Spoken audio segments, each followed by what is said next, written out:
Praise the lord. దేవుని నామానికి మహిమ కలుగును గాక. ప్రభునందు మిక్కిలి ప్రియులారా, నజరేయుడైన యేసుక్రీస్తు నామములో మీకు నా యొక్క ప్రేమాభివందనాలు తెలియజేస్తున్నాను. అలాగే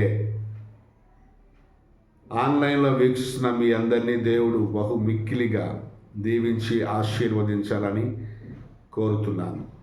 ప్రియులారా, మరి పరలోకపు మర్మాలను దేవుడు యేసుక్రీస్తు ప్రభు తన శిష్యులకు ఉపమానాలుగాను దృష్టాంతాలుగాను అనేక మార్లు తెలియచేసి వాటి యొక్క భావాలు అర్థాలు తెలియజేశారు.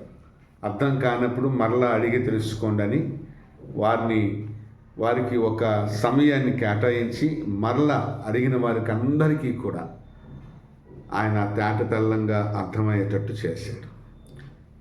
ధన్యతల గురించి కొండ మీద ప్రసంగంలో మాట్లాడుతూ ఆయన ఏమన్నాడంటే, దేవుని రాజ్యపు విలువలు గూర్చి ఆ కొండ మీద ప్రసంగం చేశాడు. మనం ఈ భూమి మీద ఉన్నామంటే దేవుని రాజ్యాన్ని, యేసుక్రీస్తు ప్రభువారు కట్టిన దేవుని రాజ్యాన్ని వ్యాపింపచేస్తూ, అంటే దాన్ని ప్రపంచమంతటా వ్యాపింపచేస్తూ ముందుకు కొనసాగటమే నిజమైనటువంటి క్రైస్తవం. ఆయన అంటాడు, మీరు మత్తయి సువార్త 6వ అధ్యాయం 33వ వచనంలో ఏమంటాడంటే, ఆయన మొదట దేవుని రాజ్యమును దేవుని నీతిని వెతకండి. 5వ అధ్యాయము 6వ అధ్యాయము 7వ అధ్యాయము ఇవన్నీ కూడా ధన్యతల్లో భాగాలే. మీరు మొదట దేవుని రాజ్యాన్ని దేవుని నీతిని వెతకండి,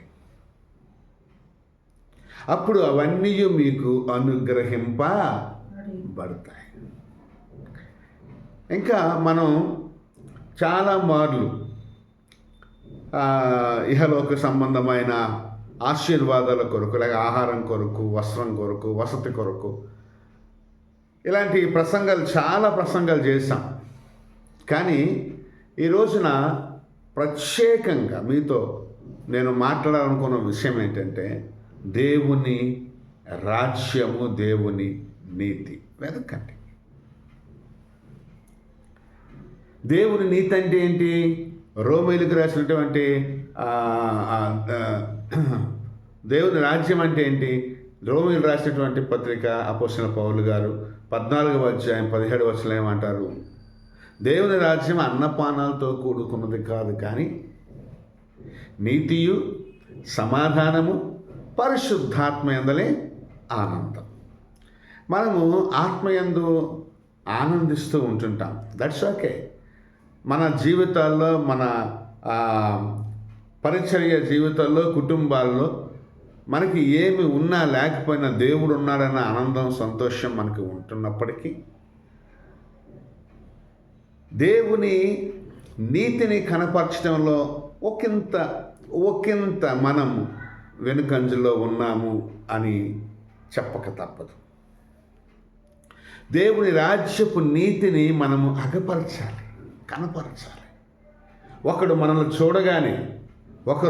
చూడగానే గాడ్స్ రైటియస్నెస్ మనలో కనిపించాలి. అదే దేవుని రాజ్యం. చూసారా? ఒకసారి వెళ్దాం. రోమీయులకు రాసిన 14వ అధ్యాయం 17వ వచనంలో చదువుదాం. అది ఏంటంటే, ప్రియులారా, అపోస్తలుడైన పౌలు గారు రోమీయులకు రాస్తూ దైవిక నీతిని బోధిస్తున్నారు. అక్కడ 14వ అధ్యాయం 17వ వచనం చదువుకుందాం ఒకసారి. దేవుని రాజ్యము భోజనమును పానమును కాదు, కానీ చాలా మట్టుకు క్రైస్తవ్యంలో ఈ భోజనాల గొడవ ఎక్కువైపోతుంది. భోజనాల దగ్గర చాలా గొడవలు వస్తున్నాయి. కొంతమంది పెళ్ళిళ్ళు చాలా ఆర్భాటంగా చేస్తారు. ఆ పెళ్ళిళ్ళలో సరైన భోజనమే పెట్టరు, అక్కడ గొడవ. కొంతమంది పెళ్ళిళ్ళు చాలా ఆర్భాటంగా చేస్తారు, రుచికరమైన వంటకాలే చేస్తారు, కానీ సాతాను ఎక్కడ ఘనంగా వివాహం జరిగితే కనుక ఆ భోజనాల దగ్గర గొడవ పెడతాడు. సాతాను భోజనాల్లో దూరిపోతాడు. ఇలాగ అలా చేయటానికి మెయిన్ కారణం ఏంటంటే భోజనం అయిపోతుంది. అందుకోసమే భోజనాలతో దేవుని రాజ్యానికి సంబంధాలు లేవు. నువ్వేం తిను, కొంతమంది తినే దగ్గర మొహమాట పడతారు. ఆ తిండి బయటది లోపల వెళ్తుంది కాబట్టి నీకు అది ఏమి హాని చేయదు, కానీ లోపల నుంచి బయటకు వచ్చేది మాత్రం హాని చేస్తుందని పరిశుద్ధ గ్రంథమైన బైబిల్లో రాయబడేది. అయితే ఒకటి, అది ఆ తిండి వలన దేవుని మహిమను మనము దేవుని నామానికి అపకీర్తి, దేవుడి మహిమకి అపకీర్తి కలిగితే గనక అలాంటి వాటి విషయాల్లో జాగ్రత్తలు పడి వాటిని విడిచిపెడతాం చాలా మంచిది. ఇంతవరకు భోజనం గురించి నేను మాట్లాడుతున్నాను. భోజనం గురించి ఎక్కువ మాట్లాడతాకి నేను ఇష్టపడను. ఏదైనా సరే ప్రార్థన చేసుకుని పరిశుద్ధపరుచుకొని తినేస్తే యేసు రక్తం చేయమనుకుని తింటే అది నీకేమి హానిపడచ్చు చేయదు. మరణకరమైనది ఏది త్రాగినను ఏమి తిన్నా సరే అది మీకు హాని చేయదు. ప్రియులారా, ఈరోజు నేను చెప్తున్నాను, దేవుని రాజ్యం అంటే ఏంటి? దేవుని రాజ్యం అంటే ఏంటి? అన్నపానాలు కాదు,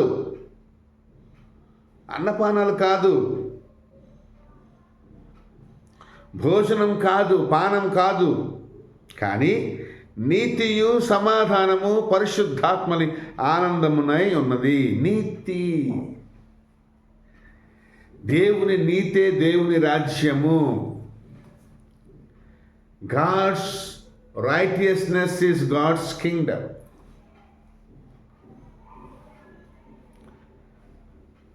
దేవుని నీతి కనపరచాలి.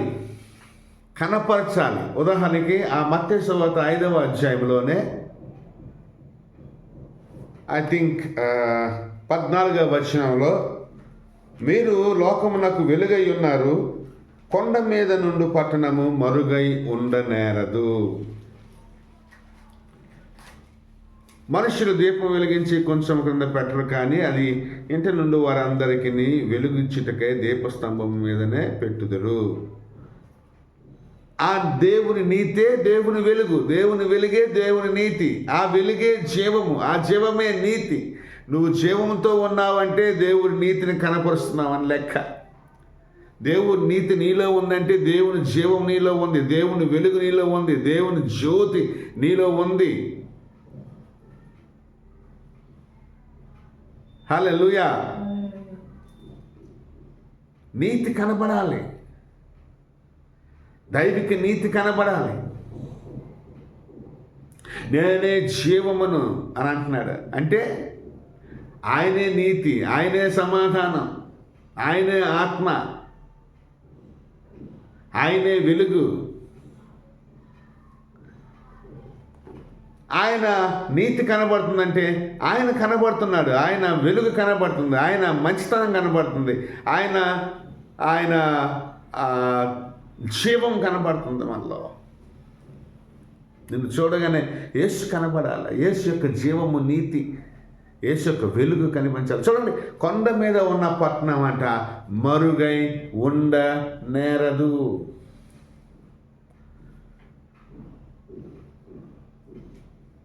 వెలుగులో అన్నీ కనబడతాయి. ఆ వెలుగేంటి? కొండ మీద ఉన్న పట్టణం వెలుగు, కొండ మీద పట్టణం కనబడుతుంది. క్రైస్తవ్యంలో అదే దేవుని నీతి కనబడాలి. మీ మంచి క్రియలు కనబడాలంటున్నాడు. ఆ మంచి క్రియల ద్వారా దేవుడికి మహిమ కలుగుతుంది. మంచి క్రియల ద్వారా దేవుడికి మహిమ కలుగుతుంది. మీ వెలుగు కనబడుతుంది, మీ నీతి క్రియలు కనబడతాయి, మీ సత్క్రియలు అని రాశారు అక్కడ. మీ సత్క్రియలు చూసి పరలోకముందున్న మీ తండ్రిని మహిమపరచినట్లు వారి ఎదుట మీ వెలుగు ప్రకాశింపనివ్వుడి. మీ వెలుగు, మీ నీతి. మీరే ఆ పట్టణం. ఆ కొండ మీద ఉన్న పట్టణం ఎలాగైతే ప్రజలకు కనబడుతుందో, ఆ కొండ మీద ఉన్న పట్టణం మీరే అందరికీ అలా కనబడాలి. మీ సత్క్రియల ద్వారా కనబడాలి. You are on the top most position right now.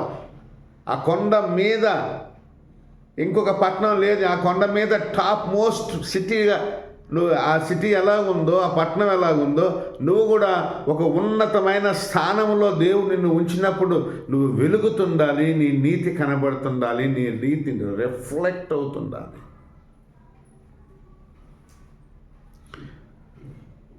దేవుడు అంటే ఎవరో తెలియదు కాబట్టి దేవుడు వెలుగై ఉన్నాడు, దేవుడు జీవమై ఉన్నాడు, దేవుడు వాక్యమై ఉన్నాడు.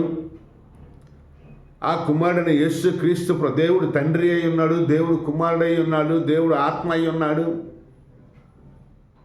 మనుష్య కుమారుడు అనబడతాడు, దేవుని కుమారుడు అనబడతాడు అని ఆయన కొరకు రాయబడ్డ అనబడతాడు. ఇప్పుడు దేవుడు ఎవరో ఈ మధ్య నేను ఒక వీడియో చూశాను, మీ దేవుడు ఇంకొక దేవుడికి పుట్టాడా అని ఒక క్వశ్చన్ మార్క్ వేసి గ్రూప్లో డిస్కషన్ పెట్టారు. ఇలాంటి తెలివి తక్కువ వాదనలు ఆపుకోవడం మంచిది. నేను చెప్తున్నాను చూడండి, ఈ రోజున ఆయన అనబడతాడు, దేవుడే కానీ అలా అనబడతాడు, దేవుని కుమారుడు అనబడతాడు, మనుష్య కుమారుడు అనబడతాడు. అంటే మనిషికి పుట్టినోడు దేవుడు మనిషికి ఎలా పుడతాడు? అక్కడ ఏమైనా జ్ఞానం ఉందా లేదా నీకు? మనిషిని ఎంచుకున్నాడు, గర్భాన్ని ఎంచుకున్నాడు, కన్యకను ఎంచుకున్నాడు, నజరేతును యెరూషలేమును ఎంచుకున్నాడు, బెత్లెహేమును ఎంచుకున్నాడు, దావీదు పట్టణాన్ని ఎంచుకున్నాడు. ఆయన ఇష్టం ఇదంతా. ఆయన మనుషులు మనము, ఆయన భూమి ఇది, సార్వభౌమాధికారం ఆయనకుంది. ఆయన తండ్రిగాను, ఆయన కుమారుడుగాను, ఆయన ఆత్మగాను ఉన్నాడు. ఆది దేవుడై ఉన్నాడు, అనబడుతున్నాడు. అందుకోసమే నన్ను చూస్తే నా తండ్రిని మీరు చూచినట్టే, నా తండ్రి నేను వేరు కాదు అని అన్నాడు. అంటే దేవుడికి తండ్రిగా అనబడిన దేవుడికి ఏ లక్షణాలు ఉన్నాయో, కుమారుడిగా అనబడిన దేవుడికి అదే లక్షణాలు ఉన్నాయి. ఆత్మ ఆయన పరిశుద్ధాత్ముడికి అవే లక్షణాలు ఉన్నాయి. వాళ్ళ పని ఒకటే, వాళ్ళ ఎజెండా ఒకటే, వాళ్ళ గుణగణాలు ఒకటే, వాళ్ళ మహిమ ఒకటే, వాళ్ళ ఉద్దేశం తండ్రి కుమార పరిశుద్ధాత్ముడిగా మనం కొలుస్తున్నాం ప్రభువుని. యేసును చూస్తే తండ్రిని చూచినట్టే, నన్ను చూస్తే నా తండ్రిని చూసినట్టే. దేవుడు ఎవరో యేసు ప్రభువుని చూస్తేనే తెలుస్తుంది. యేసు ప్రభువే దేవుడు. నేను నా తండ్రి ఒకటే, నేను నా యందు నా తండ్రి, నా యందు నేను నా యందు నా తండ్రి, నా తండ్రి యందు నేను ఉన్నాం. మేము ఇద్దరు వేరు కాదు, ఒకటే. అంటే నిన్ను చూస్తే యేసు ప్రభువుని చూసినట్టుగా ఉండాలి. నువ్వు యేసు ప్రభు ఒకటే. అలా చేసుకొచ్చాడు దేవుడు. ఆ నీతి నీ యందు నిలబడితే ఆయన నువ్వు ఒకటే. ఆ పరిశుద్ధం నీ యందు నిలబడితే ఆయన నువ్వు ఒకటే. ఆ జీవం నీ యందు నిలబడితే ఆయన నువ్వు ఒకటే. ఆ వెలుగు నీ యందు నిలబడితే ఆయన నువ్వు ఒకటే. ఆయన చేసిన మంచి కార్యాలు నువ్వు చేస్తే ఆయన నువ్వు ఒకటే. రేపు ఉదయం పరలోకంలో ఒకే లోకంలో ఉంటాం, ఒకే చోట్ల ఉంటాం, ఒకే దగ్గర ఉంటాం. ఆయనతో పాటు సమానత్వాన్ని పరలోకంలో కలిగి ఉన్నాం. అలాంటి హక్కు అధికారాన్ని దేవుడు మనకి ఎప్పుడూ ఇచ్చేశాడు పిల్లలు. దేవుని నీతిని వెతకండి. ముందు దేవుడి నీతి వెతకండి. నేను పరిశుద్ధులై ఉన్న ప్రకారం మీరు కూడా పరిశుద్ధులై ఉండుడి. నేను పరిపూర్ణమైన ప్రకారం మీరు కూడా పరిపూర్ణులై ఉండండి. దేవుని నీతి కనబడ ఆయన చెప్తున్నాడు. అదే మత్తయి సువార్త 5:20 మీ నీతి శాస్త్రుల కంటేను మీ నీతి శాస్త్రుల కంటేను పరిచయుల కంటేను అధికము కాని ఎడల మీరు పరలోక రాజ్యములో ప్రవేశింపనేరరు అని ఆయన మాట్లాడుతూ వస్తూ ఉన్నాడు. అయ్యో, పరలోకంలో ప్రవేశించలేమా? ఇంత భక్తి చేసి యేసే ప్రభువని, యేసే రక్షకుడని మనం నమ్మి బాప్తిసం పొంది ఆయన యందు అనేక రీతులుగా మనము అనేక సంవత్సరాలు ఆనందించి ఆ రక్షణానుభవం కలిగి మందిరానికి వెళ్ళి వాక్యాన్ని చదువుతూ ప్రార్థన చేస్తూ కానుకలిస్తూ జీవితాన్ని గడిపామే. మరి పరలోక రాజ్యం వెళ్ళామా అని అనుకుంటే కనుక ఖచ్చితంగా వెళ్ళలేకపోవటం అనేది జరుగుతుందేమో. ఎందుకు అంటే మన నీతంట, మనకు కలిగిన నీతంట పరిసయ్యుల కంట, శాస్త్రుల కంటే అధికము అవ్వాలంట. అంటే యేసు ప్రభు యొక్క నీతిని వాళ్ళు అడ్డుకున్నారు, యేసు ప్రభు యొక్క మాటలను అడ్డుకున్నారు, యేసు ప్రభు క్రియలను అడ్డుకున్నారు. అవి మనం చేయకూడదు. దైవిక నీతి కనబడలేదు వాళ్ళు. దేవుడు ఉన్నారు అనుకున్నారు కానీ దేవుడు నీతి వాళ్ళు కనబడ. మేము అబ్రహాం కుమారులమే అన్నారు. అయితే అబ్రహాము నన్ను నమ్మాడు, మీరు నన్ను నమ్మట్లేదు. హల్లెలూయా, ప్రైజ్ ది లార్డ్. ఇలాంటివన్నీ కూడా ఏంటంటే మన జీవితాల్లో ఎదురవుతూ వస్తూ ఉంటుంటాయి. ఏంటి అంటే పరలోక రాజ్యపు నీతి, దేవుని రాజ్యపు నీతి నీలో నాలో కనబడినప్పుడు అది చాలా కఠినమైనది. ఒకటి కనబడాలి, ఆ కొండ మీద ఉన్న పట్టణము మరుగై ఉండనేరదు. అంటే అది అందరు చూచే వారందరికీ అది కనబడుతుంది. చూచే వాళ్ళందరికీ కూడా అది కనబడుతుంది. చూచే వాళ్ళందరికీ కనబడుతుంది. దేవునికి మహిమ కలుగును గాక. హల్లెలూయా, హల్లెలూయా. చూచే వాళ్ళందరికీ కనబడుతుంది. నీవు చేసే ప్రతి మంచి క్రియ, ప్రతి మంచి పని వలన దేవునికి మహిమ వస్తుంది. వాటి ద్వారా నీలో ఉన్న వెలుగు, నీలో ఉన్న జీవం, నీలో ఉన్న నీతి బయటికి కనబడుతుంది. ఉదాహరణకి ఒక బీదవాడు ఉన్నాడు అనుకుందాం. ఆ బీదవాడికి ఆహారం లేదు, ఆహారం పెట్టు. ఆ బీదవాడికి వస్త్రం లేదు, వస్త్రం పెట్టు. ఆ బీదవాడికి ఆశ్రయం లేదు, ఆశ్రయం ఇవ్వు. అవి మంచి పనులే. ఒకరికి వ్యాధిగా ఉంది, స్వస్థపరచు. ఒకరికి దెయ్యాలు పట్టే, వెళ్ళగొట్టు. ఒకరికి రక్షణ లేదు, సత్యం తెలియదు, సత్యం తెలియచే. ఆత్మల సంపాదన కొరకు పాటుపడు, కష్టపడు. దేవుని రాజ్యాన్ని ఆత్మలతో నింపు. దేవుని నీతితో దేవుని ప్రజలు నింపడమే దేవుని రాజ్యం. అదే పరలోక రాజ్యం. నువ్వు చేసే సువార్త పరిచర్య, నువ్వు చేసే వాక్యపు బోధ పరిచర్య, నువ్వు చేసే స్వస్థ పరిచర్య దేవుని రాజ్యాన్ని వ్యాపింపచేస్తుంది, కడుతుంది, ప్రజల హృదయాల్లో కడుతుంది. నువ్వు చేసే బోధ మనుషుల హృదయాల్లో నిలిచినప్పుడు ఆ రాజ్యం కట్టబడుతుంది. సువార్త ప్రకటన ద్వారా సత్యం చేయబడుతుంది. దేవుడు ఒక్కడే, యేసు ప్రభు ఒక్కడే దేవుడు.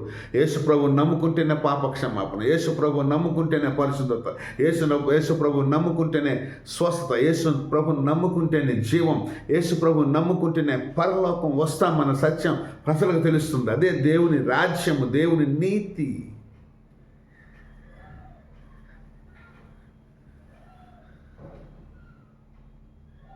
వాటిని గురించి ఆలోచన చేయడం మానేసి ఇంకొక అయ్యో నాకు భోజనం వెళ్ళగలుగుతుందో, నాకు వస్త్రం వెళ్ళగలుగుతుందో, నాకు ఇల్లు నింపబడుతుందో. No, don't worry. ఆకాశ పక్షులను చూడండి, అవి విత్తవు, అవి కోయవు. 5-6 అధ్యాయాలనే చెప్తూ వస్తూ ఉన్నాడు ఆయన పరలోకపు తండ్రి వాటిని పోషిస్తున్నాడు. ఆయన దృష్టికి మీరు వాటికంటే శ్రేష్ఠులు కారా?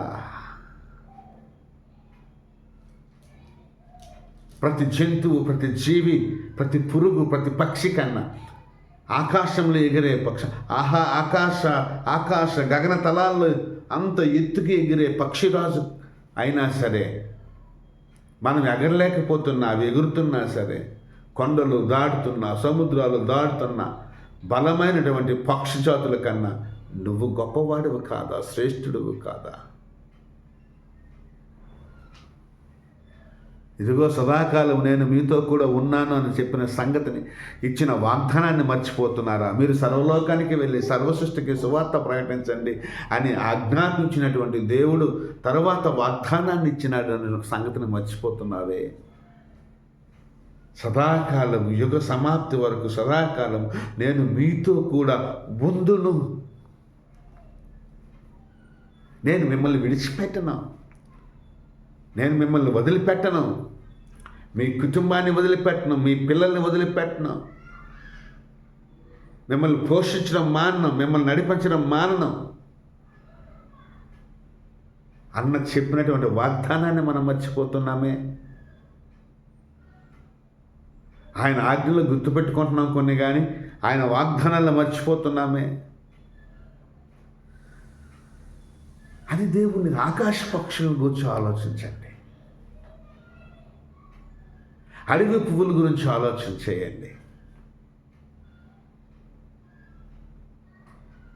వాటి వైభవం గురించి ఆలోచన చేయండి.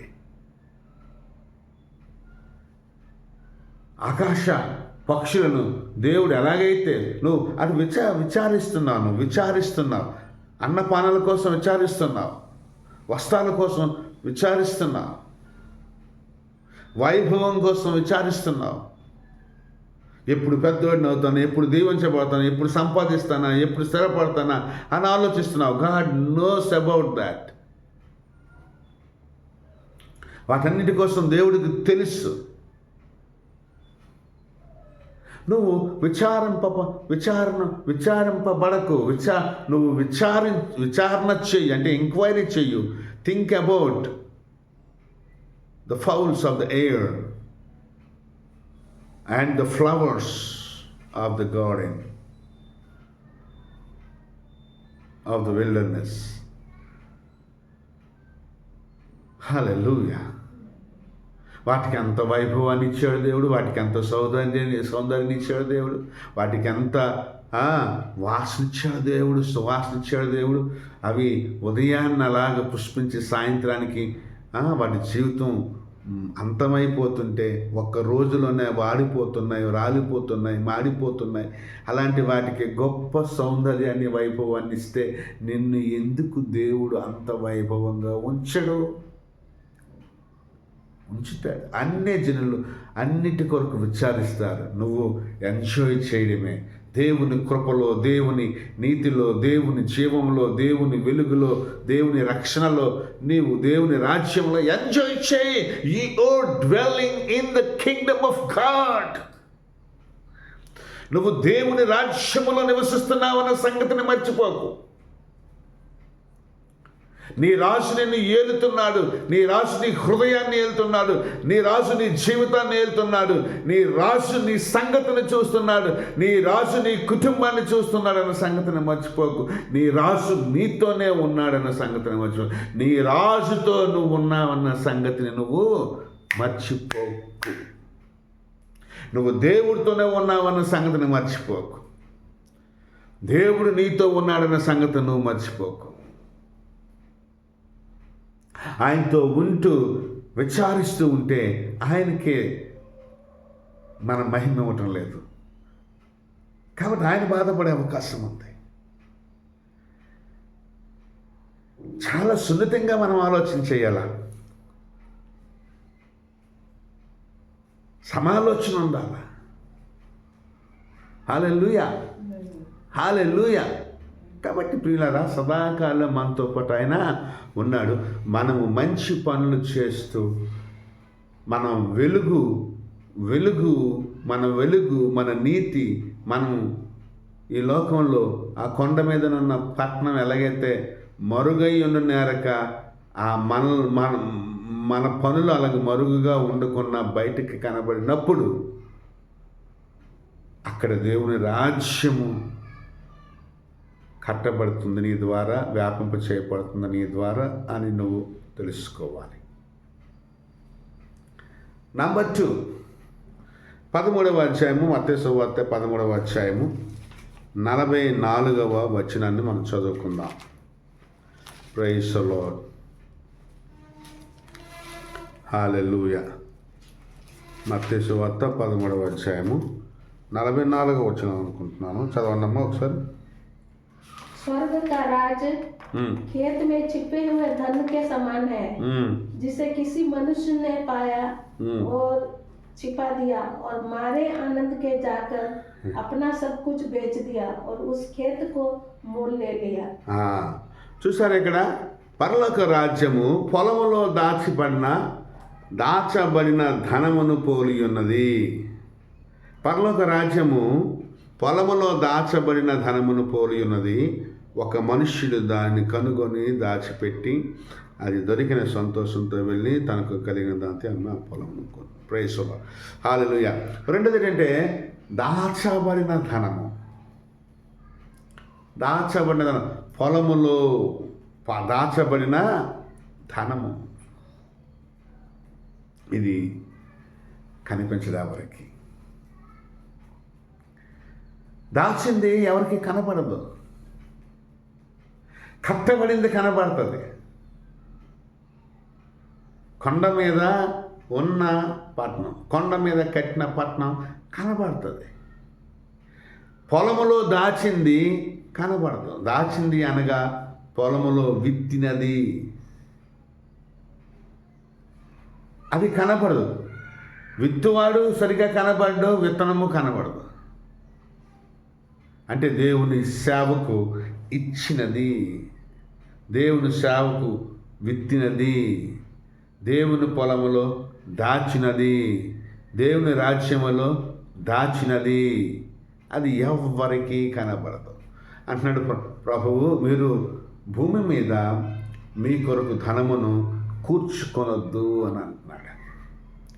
అక్కడ తుప్పు చిమ్మెట పెట్టి ఆ ధనం పాడైపోతుంది అని అంటున్నాడు. దొంగలు వచ్చి కన్నము వేస్తాడు అని అంటున్నాడు. ఇహలోకంలో ధన వ్యామోహంతో ఉన్న వాళ్ళు సంపాదించిన సంపాదన నిల్చోబెట్టుకోలేక దొంగల పాలు చేస్తే, తుప్పు పట్టిస్తే, సిమెంట్ పట్టిస్తే దానివల్ల ఉపయోగం ఏముందట? ఇంత టైం వేస్ట్ చేసిన, ఇంత సంపాదించిన సొమ్ము సమయము వేస్ట్ అయిపోతుంది. కానీ అది మీరు పరలోక రాజ్యంలో దాచుకోండి. ఇక్కడ తుప్పు పట్టదు, చిమ్మెట పట్టదు, అలాగే ఇక్కడ దొంగ కన్నము వేయలేడు అని చెప్తుంది. చాలామంది దేవుడి దగ్గర ఏంటంటే, అందుకోసం ఈరోజు నేను ఒక కొత్త ఈ మధ్యలోనే నేను ఒక కొత్త నినాదాన్ని విన్నాను. చందాపెట్టులో కానుక వేసేటప్పుడు మనం ఎంత వేస్తున్నాం అన్నది పాస్టర్ గారికి తెలియటం లేదు. కాబట్టి మాకన్నా తక్కువ ఇచ్చే వాళ్ళని పొగుడుతున్నారని కొంతమంది ఏం చేస్తున్నారట, ఇళ్ళకి రమ్మని ఇళ్ళ దగ్గర వాళ్ళకి కనిపించినట్టుగా కానుక ఇవ్వడం మొదలు. అంటే ఆ కట్టో లేకపోతే వాళ్ళు ఇచ్చే ఎక్కువ మోతాదైన కానుక వాళ్ళకి తెలియాలి. మేము ఎంత ఇస్తున్నాము, నెలకి మేము ఎంత ఇస్తున్నాము, దశం భాగం మీకు తెలియాలి అని చెప్పేసేసి అని కోరుకుంటున్నారంట విశ్వాసులు అని కోరుకుంటున్నారంట. అప్పుడు మా పాస్టర్ గారు మా కోసం అర్థం చేసుకుంటారు. మా పాస్టర్ గారు ఇచ్చి ఇలాగ ఇస్తున్నారు, చేస్తున్నారు అని అనుకుంటారు. మా పాస్టర్ గారు ఏమో మమ్మల్ని పొగుడుతారు అని విశ్వాసులకు ఒక ఊహ వస్తుందంట. లేకపోతే పాస్టర్ గారు మమ్మల్ని గుర్తించడం లేదు, మాకు పాట ఇవ్వట్లేదు, మాకు ప్రార్థన ఇవ్వటం లేదు, మాకు సంఘంలో విలువ ఇవ్వట్లేదు, సభల్లో విలువ ఇవ్వట్లేదు అని చాలామంది విశ్వాసులు అనుకుంటున్నారంట. మరి కొంతమంది దైవజనులు గృహ దర్శనాలకు వెళ్ళరు. ఎందుకో మరి నాకు తెలియదు. వాళ్ళ సమస్యలు వాళ్ళకు ఉండొచ్చు. ఎవరికైనా బాగోలేదంటే వెళ్తున్నారు, కథా కార్యక్రమాలకు వెళ్తున్నారు, చేస్తున్నారు, ఓకే. కానీ గృహ దర్శనాలకి వెళ్ళరు. కొంతమంది ఏంటంటే విశ్వాసం మీద వాళ్ళే తీసుకొచ్చి దేవుడి దగ్గర పెడతారు కదా, దేవుడి పాదాల దగ్గర పెడతారు కదా, దేవుని యొక్క సన్నిధిలో విత్తుతారు కదా అనేటటువంటి ఒక ఆలోచనతో వాళ్ళు నెగ్లెక్ట్ చేయడంతో కొంతమంది సేవకులు, కొన్ని సంస్థలు ఆ విశ్వాస ఇళ్ళకెళ్ళి ఈ గుడికి రావలసిన, సేవకుడికి రావలసిన సంపాదనలో కొంత వాళ్ళు కూడా దాన్ని విరిపేస్తున్నారు. అలాగే ఆ విత్తనాన్ని ఎత్తుకొని పోతున్నారు.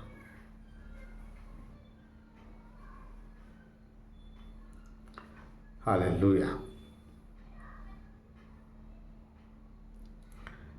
అందుకోసమే ఆయన ఏం చెప్పాడంటే, విత్తువాడు విత్తుటకు పోయాడు, అవి కొన్ని రోడ్డును పడ్డాయి, కొన్ని రాతి నేలలు పడ్డాయి, కొన్ని ముళ్ళ పొదల్లో పడ్డాయి, కొన్ని మంచి నేలలు పడ్డాయి అని ఉపమానం కూడా చెప్పుకొచ్చాడు ఆయన. ఆకాశ పక్షులతో వచ్చి ఎత్తుకెళ్ళిపోతాయంట ఆ విత్తనాలని, వాటికి జ్ఞానం ఉంటుందంట. ఇవే ఇతర సంస్థలు. మంచి పొలంలో విత్తబడిందంటే నీ ఆత్మీయ సంఘంలో విత్తబడింది, లేక చక్కని వాక్య పరిచర్య చేయబడినటువంటి సేవలో విత్తబడింది, ఆశీర్వదించబడిన సేవలో విత్తబడింది.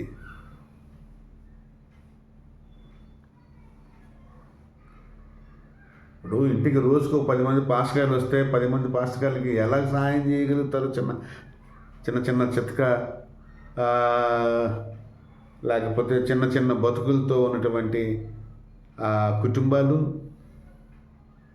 ఆ 1000, ఆ 2000, ఆ 3000, 5000లోన 1000 సంఘానికి ఇచ్చి, 1000 అటు ఇచ్చి, 1000 ఇటు ఇచ్చి, 1000 అటు ఇచ్చి, 1000 అటు ఇస్తే ఏం లాభం?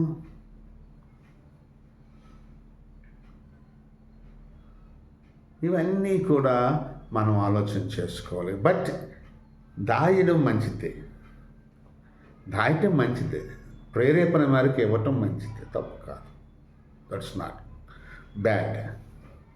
ఇవ్వటం మంచిదే, కానీ ఇచ్చింది కనబడదు, ఒక రోజున కనబడుతుంది. అది 30 దంతులు గాను, 60 దంతులు గాను, 100 దంతులు గాను కనిపిస్తుంది. దేవునికి మహిమ కలుగును గాక. అది కనబడుతుంది. మంచి నేలను విత్తిందే కనబడుతుంది, మిగతా కనబడవు. ఎందుకంటే ఆ రోడ్డు మీద వచ్చినవి పట్టుకుపోతాయి, అవి ఎత్తుకుపోతాయి. రెండోది ఇంకో దగ్గర విత్తింది వేరు లేక మాడిపోతుంది, ముళ్ళలో ఎదుగుతుంది, కానీ ఐహిక విచారాల వల్ల అవి పోతాయి. కానీ మంచి నేలలో విత్తింది ఖచ్చితంగా అది మీకు ఫలింప చేయబడుతుంది. దేవునికి స్తోత్రం. మనం ఇక్కడ గమనించుకోవాల్సిన విషయం ఏంటంటే ప్రియులారా, విత్తింది కనిపించదు, కట్టింది కనబడుతుంది. కొండ మీదనున్న పట్టణం కనిపిస్తుంది, అది కనుమరుగై ఉండదు. కానీ విత్తింది, దాచింది, దేవుని కొరకు పెట్టింది, సేవ కొరకు పెట్టింది, అది కనపడకూడదు. అది నీకి 100 అంతులుగా కనిపించాలి, ఫలించాలి. ఫలించాలి అంటే కనపడకూడదు. ఇచ్చింది, దాచింది మనం చెప్పుకోకూడదు. దేవుడి రాజ్యంలో దాచింది దేవుడికి తెలుస్తుంది. దేవుడికి ఎంత నువ్వు ఇస్తున్నావో దేవుడికి తెలుస్తుంది. దేవుడికి ఎలా ఇచ్చావో దేవుడికి తెలుస్తుంది. దేవుడికి ఎప్పుడు ఇచ్చావో, ఏ సేవకి ఎలాగిచ్చావో, ఏ సేవకునికి ఎలాగిచ్చావో, ఏ అవసరాన్ని బట్టి ఇచ్చావో, ఏ సువార్త పరిచర్య అవసరాన్ని బట్టి ఇచ్చావో, లేకపోతే కుటుంబ అవసరాన్ని బట్టి ఇచ్చావో, God knows. Every time God nose.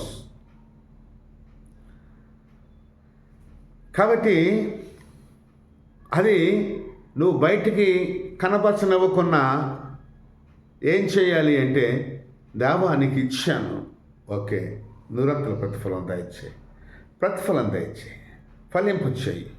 విత్తనాన్ని విత్తాను, ఫలింపు చేయి, దీవించు, ఆశీర్వదించు.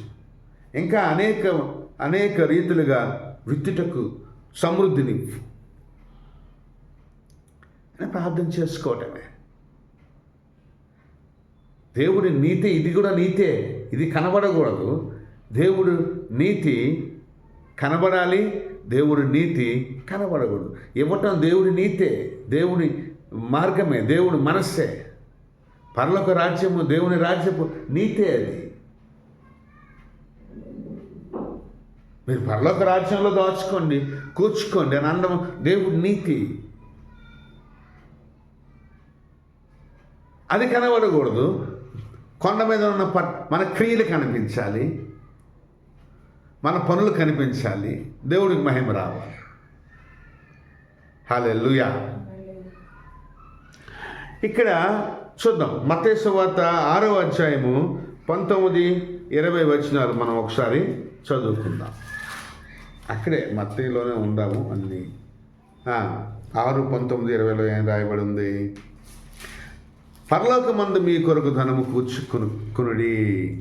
అది పరలోకమందు మీ ధనం కూర్చుకోండి. ఇక్కడ దొంగలు కన్నం వేయరు. ఏంటంట? దొంగలు కన్నం వేయరు. అపోస్తలుల కార్యం 20వ అధ్యాయం 15వ వచనంలో ఏం రాయబడి ఉంది? పుచ్చుకొనుట కంటే ఇచ్చుట ధన్యము. అక్కడ మాట్లాడుకుంది. అపోస్తలుల కార్యం 20:35 ఒకసారి కాదు. అపోస్తలుల కార్యం 20వ అధ్యాయం 35లోకి ఒకసారి వెళ్దాం. ఓ మై గాడ్, ప్రెస్లో అక్కడ చిన్న ఇది ఉంటుంది, దాన్ని బట్టి మాట్లాడదాం. ప్రైజ్ ది లార్డ్, హల్లెలూయా. తీసావా? చదువు. मैंने तुम्हें सब कुछ करके दिखाया कि इस रीति से परिश्रम करते हुए निर्बलों को संभालना और प्रभु यीशु के वचन स्मरण रखना अवश्य है, जो उसने आप ही कहा है, लेने से देना धन्य है। लेने से देना धन्य है। లేనే సే దేనా ధన్య హై. హల్లెలూయా. हालेलुया। చూసారు ఇక్కడ ఏమంటున్నాడంటే, పుచ్చుకొనుట కంటే ఇచ్చుట ధన్యము, మంచిది. ధన్యము అనగా దీవెన. Blessed to give rather than receive. It is blessed to give rather than to receive.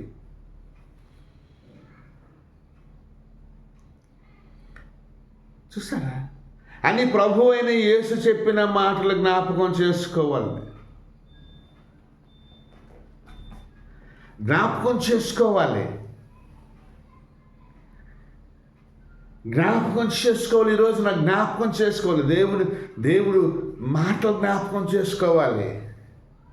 యేసు ప్రభు మాటలు జ్ఞాపకం చేసుకోవాలి. ఆయన ఏం చెప్పాడంటే, ఇచ్చుట కంటే పుచ్చుకొనుట కంటే ఇచ్చుట ధన్యము అని చెప్పిన యేసు మాటలు గుర్తు చేసుకోండి.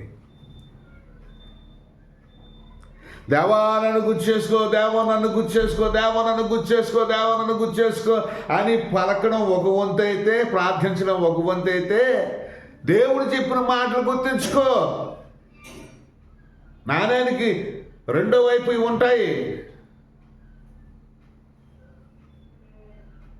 దేవుడు చెప్పిన మాటలేంటి? పుచ్చుకొనుట కంటే ఇచ్చుట ధన్యము అంటే అది దీవెన, అది ఆశీర్వాదము. ఆశీర్వాదమే పరలోక రాజ్యము, ఆశీర్వాదమే దేవుడి రాజ్యము. దేవుడి రాజ్యంలో శాపాలు లేవు, దేవుడి రాజ్యంలో రోగాలు లేవు, దేవుడి రాజ్యంలో బీదరికం లేదు. ఇవ్వడమే. ఆయన దేవుడు లోకమును ఎంతో ప్రేమించిన కాగా తన అద్వితీయ కుమారునిగా విశ్వసించు వాని యందు, అద్వితీయ కుమారునిగా పుట్టిన వాని యందు విశ్వసించు ప్రతివాడు నశింపక నిత్య జీవము పొందినట్లు దేవుడు ఆయనను వారికి అనుగ్రహించెను. It was the plan of the kingdom of God. It was the plan to build the kingdom of God. అదే దేవుడు ప్రణాళిక. దేవుడి రాజ్యాన్ని కట్టడానికి, దేవుని ప్రజల్ని దేవుని రాజ్యంలోకి నడిపించడానికి. ఇవ్వటం దేవుడు రాజ్యాన్ని కడుతుంది, విత్తటం దేవుడు రాజ్యాన్ని కడుతుంది, దేవుడు రాజ్యాన్ని వ్యాపింపచేస్తుంది.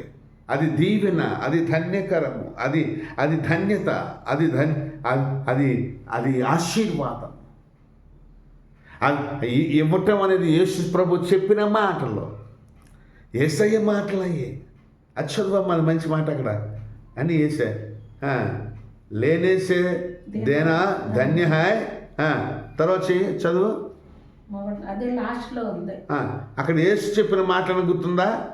मैंने तुम्हें सब कुछ करके दिखाया कि इस रीति से परिश्रम करते हुए निर्बलों को संभालना और प्रभु यीशु के वचन प्रभु यीशु के वचन लेने से देना धन्य है। प्रभु यीशु के वचन स्मरण रखना। हाँ, स्मरण रखना, ये तो प्रभु यीशु के वचन है ना। स्मरण रखना हालेलुया। अभी कहा है అవి యేసు ప్రభు చెప్పిన మాటలే కదా। స్మరణ కరణ అంటే జ్ఞాపకం చేసుకోండి। क्या बोला वो यीशु मसीह, क्या बोला? लेने से देना धन्य है। What the Lord has said, what Jesus has said. Huh? It is blessed to give rather than receive. యేసు ప్రభు ఏం చెప్పాడు? ఇచ్చుట కంటే పుచ్చుకొనుట కంటే ఇచ్చుట ధన్యం. యేసు ప్రభు చెప్పిన మాటలు జ్ఞాపకం చేసుకోండి. అవి యేసు ప్రభు మాటలు. హల్లెలూయా. దీవెనకరమైన మూటలు మనకయ్యి. జ్ఞాపకం చేసుకుని విత్తండి, జ్ఞాపకం చేసుకుని ఇవ్వండి, జ్ఞాపకం చేసుకుని సహాయం చేయండి, జ్ఞాపకం చేసుకుని దేవుని రాజ్యంలో దాచండి. అది నీతి. ఎవరికి కనిపించకుండా దాస్తాం. బీరువాలోనో మంచం కిందో బ్యాంకుల్లోనో ఎవరికి కనబడదు. అది ఎవడు ఏ బ్యాంకులో దాచుకుంటున్నాడో తెలియదు. ఎక్కడ అంటే దాచుకోవడం అంత గుప్తంగా దాచుకుంటారు, అంత రహస్యంగా దాచుకుంటారు. దేవుడి దగ్గర కూడా అలాగే దాచుకోండి. మీ నీతిని కాచుకోవడం అంటే దేవుడు ధనాన్ని దేవుని రాజ్యంలో దాచుకోవటమే. Hallelujah, hallelujah, hallelujah. Praise the Lord. సామెతలు 11:24 ఏం రాయబడి ఉందంటే, వెదజల్లి అభివృద్ధి కలవారు కలరు. దేవునికి స్తోత్రం. సామెతలు 11:24, అలాగే సామెతలు 19:17 చెప్పి ముగించుకున్నాం. ఓకే, 11:24 ఏం రాయబడి ఉందంటే, వెదజల్లి విస్తరింపబడిన వారు కలరు. చదవము ఒకసారి. 11:24 यस। ऐसे हैं जो चित्रा देते हैं तो भी उनकी बढ़ती ही होती है, और ऐसे भी है जो यथार्थ से कम देते हैं और इससे उनकी घटती ही होती है. వెదజల్లి అభివృద్ధి పొందిన వారు కలరు. సామెతలు ఓకే 11:24. తగిన దానికన్నా తక్కువ ఇచ్చి లేమికి వచ్చేవారు కలరు. చూడండి, అభివృద్ధి అనేదే దేవుని రాజ్యం. లేమి అనేది దేవుని రాజ్యం కానే కాదు. యెహోవా నా కాపరి, నాకు లేమి కలగదు. దేవుడు మనకి కాపరైనప్పుడు, దేవుడు మనకి రాజు అయినప్పుడు, దేవుని రాజ్యంలో మనం నివసిస్తున్నప్పుడు, దేవుని రాజ్యంలో లేమి అనేదే లేదు. ప్రతి అవసరత తీర్చబడుతుంది. శ్రీమంతుడగు దేవుడు. లేమి మనకి లేనే లేదు. అందుకోసమే ఏం చేయాలి అంటే వెదజల్లి అభివృద్ధి చెందాలి. అభివృద్ధి అనేది ఎలా కనబడుతుంది అంటే, నువ్వు ఎంత దాచుకుంటే, నీ వ్యక్తిగతంగా దాచుకుంటే, నీ స్వలాభం కోసం దాచుకుంటే, నీ కుటుంబం కోసమే దాచుకుంటే నీకు అభివృద్ధి ఉండదు. నీ కుటుంబం కోసం కొంత దాయి తప్పు కాదు. దేవుడిచ్చిందంతా దాచేసుకుంటే నీ కుటుంబం కోసం, మరి నువ్వు దేవుడి కోసం ఏం చేసినట్టంట? దేవుడు సువార్త కోసం ఏం చేసినట్టంట? సింపుల్గా బైక్ వేసుకెళ్ళిపోయి ప్రార్థనలు చేసి సరిపోతుందా? నో. వెదజల్లండి. వెదజల్లి అభివృద్ధి చెందిన వారు కలరు. అలాగే తగిన దానికన్నా తక్కువ వించిన వారు లేమికి వచ్చారు, అంటే పేదరానికి వచ్చారు.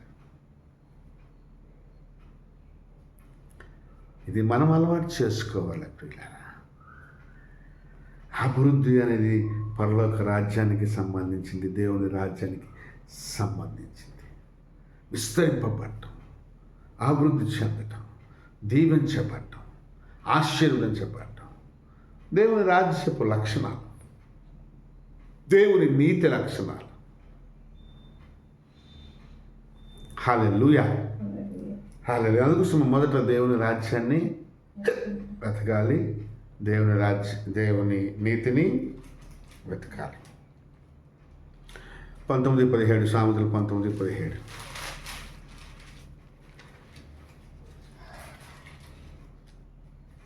చదువుకుని ముగించుకుందాం. హల్లెలూయా.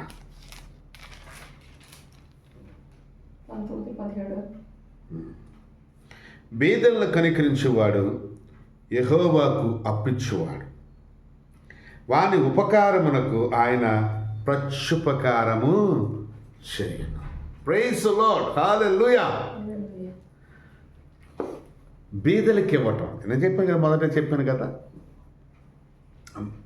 మా పిల్లలకి మొదటి నుంచి నేను నేర్పించిన దైవిక నీతిలో ఒక నీతి ఏంటంటే బీదల్ని మర్చిపోవద్దు, బీదలకి ఇవ్వండి, సహాయం చేయండి. మీరు ధనవంతులు అవ్వండి, కానీ బీదలకి ఇవ్వండి, దేవుని రాజ్యానికి ఇవ్వండి, సువార్తకి ఇవ్వండి. ఇవన్నీ నేను చెప్తూ వస్తూ ఉన్నాను. మరి వాళ్ళు ఎంతవరకు పాటిస్తారో అది దేవునికే మహిమ కలుగును గాక. ఇప్పుడు నేను చెప్తున్నాను, నువ్వు సహాయం చేసినప్పుడట నువ్వు దేవుడికే అప్పిచ్చావంట.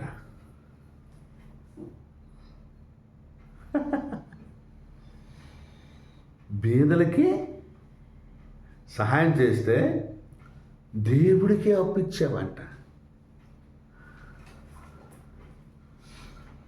అయితే అది నువ్వు చేసిన ఉపకారం, బీదల పట్ల చేసిన ఉపకారం, మంచి పని, దానికి దేవుడంట ప్రత్యుపకారంగా నీకు మేలు చేస్తాడంట. హల్లెలూయా. ఈ రోజున దేవుడి కార్యాలు నీలో ఎందుకు జరగటం లేదు అంటే, దేవుడు దీవెనలు నీకు ఎందుకు రావటం లేదంటే, దేవుడు ఆశీర్వాదాలు నీకు ఎందుకు రావటం లేదంటే, దేవుడి రాజ్యంలో ఉన్న అభివృద్ధి, విస్తరణ, ఆశీర్వాదము, సంతోషము, సమాధానము, ఇవన్నీ కూడా సమృద్ధి ఎందుకు రావటం లేదు అంటే, నువ్వు దేవుని రాజ్యాన్ని, దేవుడి నీతిని మొదటగా వెతకటం లేదు. పేదవాడికి సహాయం చేస్తే దేవుడికి అప్పు ఇచ్చినోడు అంటాడు. దేవుడికి అప్పు ఇవ్వగలిగిన శక్తి సామర్థ్యాలు ఎవరికైనా ఉన్నాయా చెప్పండి? నువ్వు పేదోడికి అప్పిస్తే నువ్వు దేవుడికి అప్పిచ్చినట్టు. ఆ ప్రత్యుపకారం, ఆ ఉపకారానికి దేవుడు ప్రత్యుపకారం చేస్తాడు.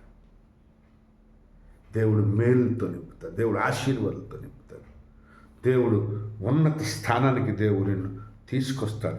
నీ నీతి అందరికీ కనపడినట్టు నిన్ను కొండ మీదే టాప్ మోస్ట్ హై పొజిషన్లో ఉంచుతాడు. హల్లెలూయా. అది దైవిక నీతి, అది దేవుని రాజ్యము, దేవుని నీతి అయి ఉన్నాయి. కాబట్టి ప్రియులారా, మనము మొదటగా మన జీవితంలో దేవుని రాజ్యాన్ని వెతుకుతూ, దేవుని నీతిని వెతుకుతూ ముందుకు వెళ్దాం. దేవుడు మనల్ని సమృద్ధిగా దీవించి ఆశీర్వదించిన గాక. ఒకటి, దేవుడి నీతి కనబడాలి కొండ మీద ఉన్న పట్టణంలాగా. అంటే మన మంచి పనులు, మంచి క్రియలు, వెలుగు క్రియలు, నీతి క్రియలు కనిపించాలి. అలాగే అది కొండ మీద పట్టణంలాగా మరుగై ఉండకూడదు. అలాగే దాచిపెట్టబడిన ధనమట మరుగై ఉంటుందంట. ఆ విత్తింది, చేసింది, సావుకు పెట్టింది కనబడకున్న నువ్వు పరలోక రాజ్యంలో దాచుకునేటప్పుడు దేవుడు ప్రత్యుపకారంగా నీకు అనేక దీవెనలతో తృప్తిపరిచి అబాండెంట్ ఓవర్ఫ్లోయింగ్ బ్లెస్సింగ్స్తో నేను దీవిస్తాడు అని ఈ రోజున తెలియచేస్తూ ఈ నా మాటలు దేవుని నామ మహిమార్థమై ముగిస్తున్నాను. దేవుడు అట్టి కృపతో మనల్ని నింపునుగాక. వాక్య పరిచయ నిమిత్తం అమ్మగారు వచ్చి చిన్న ప్రార్థన చేస్తారు. తదుపరి ఆశీర్వాదం తీసుకొని మనం ముగించుకుంటాం. God bless you. Praise the Lord. ప్రార్థన చేసుకుందాం. సకల ఆశీర్వాదానికి కారణభూతులని ఘనమైన స్తోత్రం చెల్లిస్తుంది తండ్రి ప్రభా. ఈ మధ్యాహ్న కాల సమయంలో తండ్రి నీ దాస్ ద్వారా అయా దేవుడు రాజ్యం గురించి మాట్లాడవు ప్రభా. అయా ప్రభా నీ నీతి గురించి మాట్లాడవు తండ్రి ప్రభా. ఇక ప్రభా నీ నీతిని రాజ్యన ప్రభా ఎతకాల ప్రభా. అట్టి మనసు మా అందరికీ దయచేయను ప్రభా.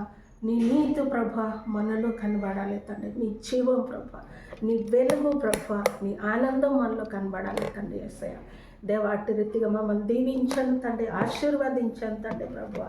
అలాగే తండ్రి ప్రభా యేసయ్య హల్లెలూయా. నీ పరిచర్యల ప్రభా మేము వెతితే ప్రభా అయా పరలోక రాజుల్లో దానం దాచుకున్నట్టు, అలాగే ప్రభా నీ రాజుని పరలోక రాజుని విస్తరించేసినట్టు ప్రభా నీ వాక్యం సెలవిస్తుంది తండ్రి. చాలాసారి ప్రభా నువ్వు చెప్పిన మాట, నీ మాట ప్రభా బైబిల్లో రాయబడి ఉంది.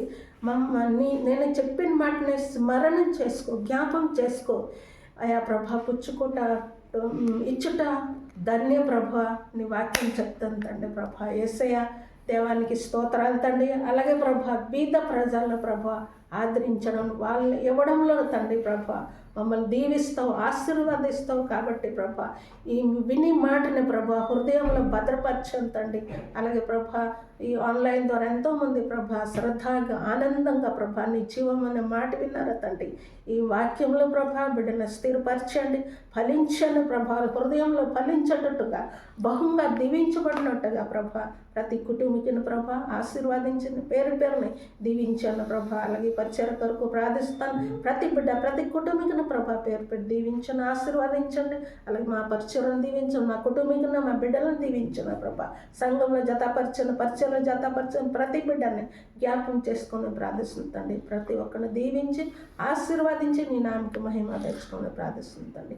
సమస్త మహిమగంతా ప్రభావం మీ నామాన్ని పెంచుకుంటూ యేసు పరిశుద్ధ నామమున అడిగి వేడుకొంచున్నాం తండ్రి. ఇప్పుడు మన పరమ తండ్రి దేవుని యొక్క ప్రేమ, కుమారుడైన యేసుక్రీస్తు వారి యొక్క కృప, పరిశుద్ధాత్మ దేవుని యొక్క అన్యోన్య సహవాసం, సమాధానం కూడిన మనకందరికను ఇప్పుడు ఎల్లప్పుడూ సాత్విక సంఘానికి సకల పరిశుద్ధులకు సదాకాలము తోడిని నడిపించిన గాక. ఆమేన్. యేసు రక్తమే జయం, శిలువ రక్తమే జయం. ప్రభు యేసు నామమున సంపూర్ణ విజయం కలుగును గాక. Amen. God bless you all. Praise the lord.